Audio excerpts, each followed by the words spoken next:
Hello friends and welcome to JT Time Market. Before moving ahead, let me clarify that this video series does not give ready-made buy-sell recommendation.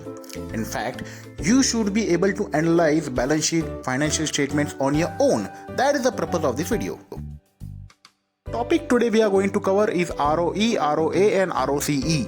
Though you might be already knowing about these three ratios, in this video we will try to give them a layman touch. And in the upcoming videos of the series, we will deal with each of the ratios separately and we'll go deeper. Basically, return ratios are nothing but return on investment. Example, if I invest 100 rupees in 6% fixed deposit scheme, I know that I am going to get 106 rupees after an year. So this 6% is nothing but return on investment.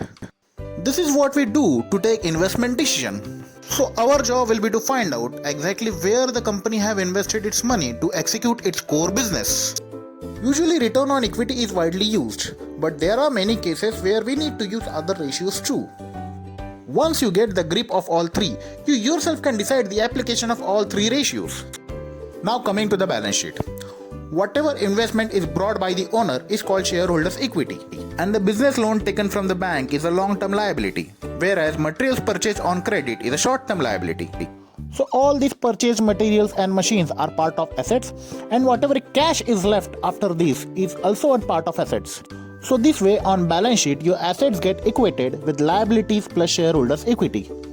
Now that we know that money invested by owner is a shareholders' equity. In share market context, it is the promoter's money. It is the money of shareholders like you and me. So the profit calculated on this shareholders' money is called return on equity. So this is the reason why return on equity is widely used, as it gives the idea of return on owner's money. Now let us understand one limitation of return on equity by following case study.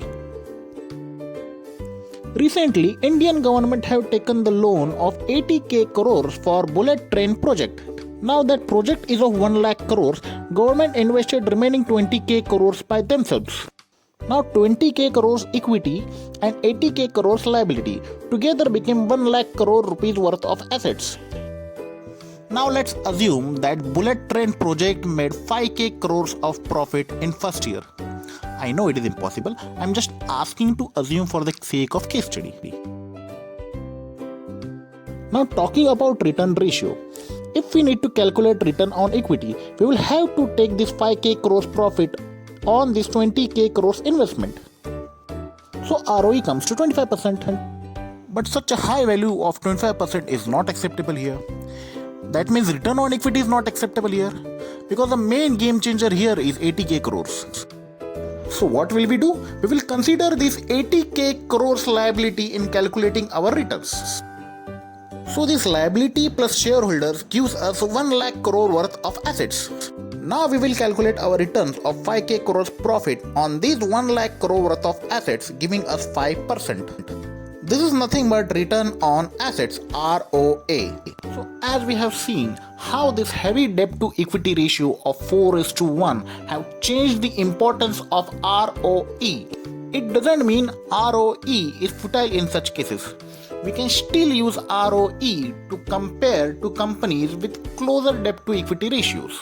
So with this we conclude ROE and ROA for now. Next video we will see how to use ROA in banks and NBFC analysis. Now last topic, ROCE, return on capital employed. Now owner brought his own investment in shareholders equity and he borrowed bank loan in liability.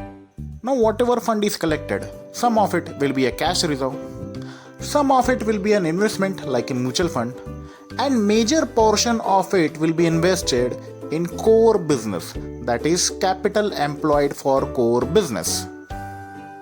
Now businessmen will try to filter out all non-core assets to calculate its return. Now with this you can calculate profitability of this business model. Now the question is how to get this capital employed for core business. Very simple, just get the balance sheet, add fixed assets with working capital. Now the returns calculated on this value is called ROCE, return on capital employed. Now let's see ROCE in different contexts. Suppose you want to start a new business. You take the quotation of machines. You estimate working capital. Based on this, you project your returns. You are calculating nothing but ROCE only. So with this ratio, you try to find out the profitability of the business model, and also you try to find out how much time will it take to recover your investment. I have heard from many analysts to use ROCE for capital intensive companies like airlines and shipping where fixed cost is very high.